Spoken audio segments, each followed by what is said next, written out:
What's up guys, how's it going? Today, I'm going to be making mock apple pie from this YouTuber's cookbook, Baking Yesteryear.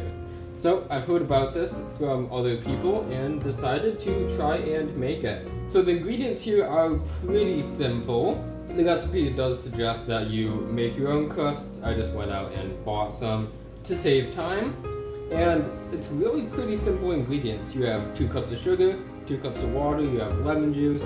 The main ingredient, Ritz crackers, you have butter, water, cream of tartar, and cinnamon. So what I've done already is heated my oven to 425, and now in a saucepan I'm going to combine the sugar, water, and cream of tartar at high heat.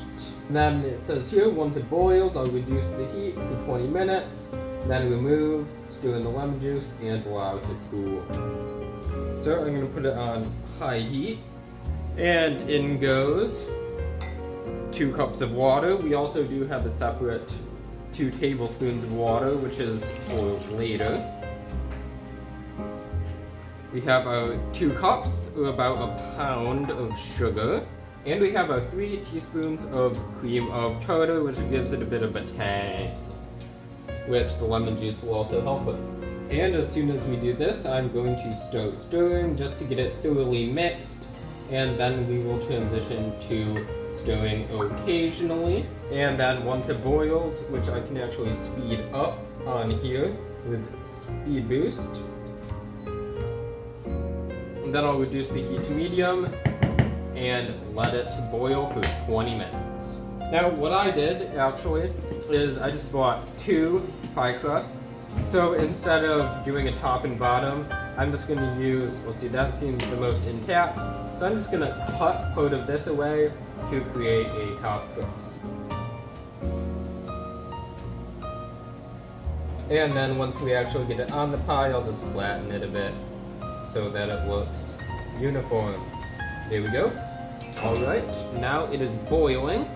I'm going to turn it down to medium. This says medium on my stovetop here. At number 6. You'll see most of the sugar has already dissolved. It's almost like a simple syrup. And I'm going to set myself a timer for 20 minutes.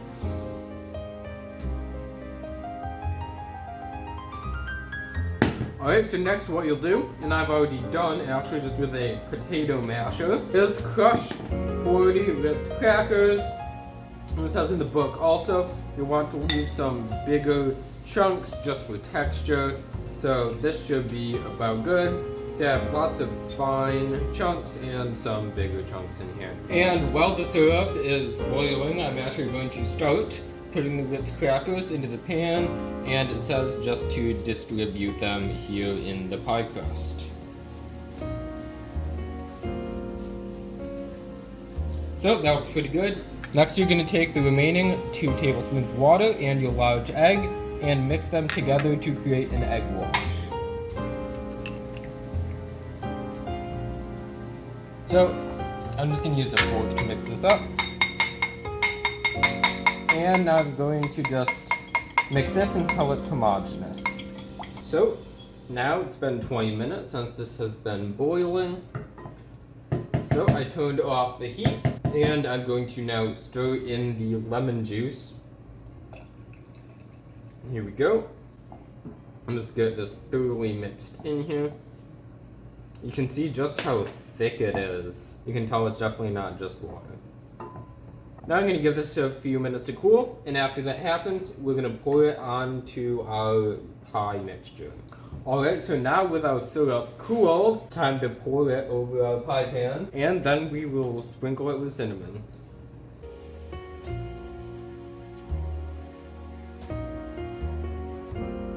So now we'll sprinkle the cinnamon.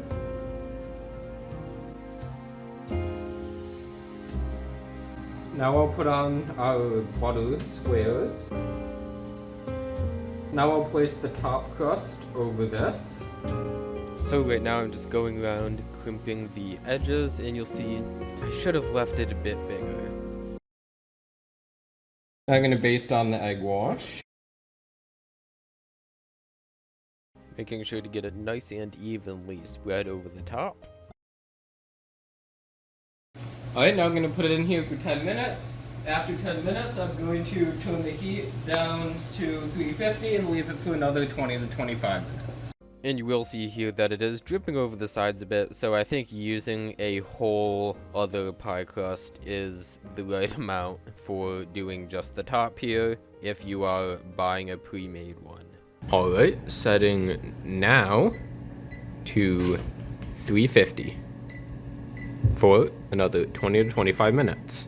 So again, you'll see that the top crust wasn't quite big enough to be able to be crimped all the way around, but other than that, it looked like it turned out alright. So I don't really have a video of tasting or anything.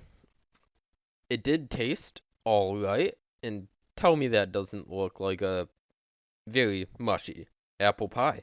But overall, even if you are just on a budget or having fun like I was, the mock apple pie is definitely a recipe to try, as long as you don't think about what you're actually consuming while eating it. So, thank you guys for watching, comment, like, and subscribe, and I'll see you in the very next video. Also, if you have recipes you want to send me or see me try, please also put those in the comments or send me an email, which is in my About section. See you in the next video.